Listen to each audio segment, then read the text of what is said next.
د اسلامي امارت د واکمنۍ قاضیانو ته د نوموړې واکمنۍ د سترې محکمې د لوی مشر تازه سپارښتنې مولا عبدالحکیم حقانی د دغې واکمنۍ قاضیانو ته له خلکو سره د څنګه چلند امر کړی. بلخوا په کابل کې د امر بالمعروف د محتسبانو لخوا یوه سیالي له خنډ سره مخ شوې. بشپړ جزئیات په ویډیو کې تر پایه وګورئ. پتمنو لیدونکو ستړي مشئ.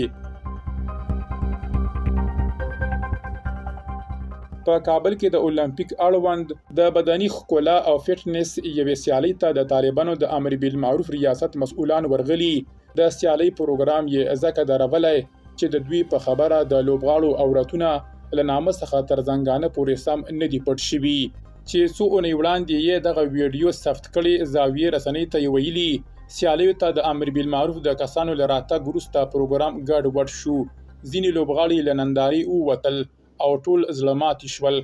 که څه هم له نامه څخه تر زنګانه پورې عورتونه مخکې پټ شوي وو، خو امر بالمعروف والا بیا هم د لوبغاړو د زړه ماتولو لپاره په زوره مایک واخیست او د قرآن کریم له مبارکو آیاتونو څخه په استفادې هغوی سپک کړل. د طالبانو د سترې محکمې رئیس او قاضي القضات عبدالحکیم حقانی چې د جرمونو د نړیوالې محکمې له لوري یې د نیول کېدو حکم هم صادر شوی، په لوګر او پکتیا ولایتونو کې یې د محکمو له رئیسانو او قاضیانو سره په لیدنو کې له هغوی څخه غوښتي چې له خپلو خلکو سره د غوسې پر ځای ښه چلند وکړي. عبدالحکیم حقانی په دې 3 ورځني سفر کې د محکمو له قضایي او اداري غړو غوښتي چې د دعوا له تعریفونو سره ښه چلند وکړي او د اصولو مطابق که لارښوونې ته اړتیا لري راهنمایي دې ورته وکړي او همداراز په ډاګه کړه چې قاضي او مفتي دواړه مسؤل او مکلف دي تر څو د قاضیانو له کره څېړنې وروسته فیصله وکړي. نوموړي زیاته کړې ډیری هیوادوال په محکمو کې د خپلو دوستیو د پرمخ وړلو په برخه کې ډیر معلومات نه لري، نو قاضیان باید له هغوی سره د غوسهناک چلند پر ځای ښه چلند وکړي.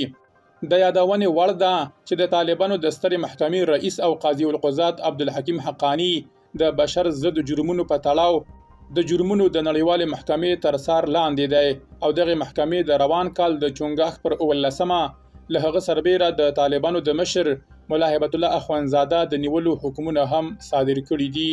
درنو لیدونکو له ملتیا مو مننه.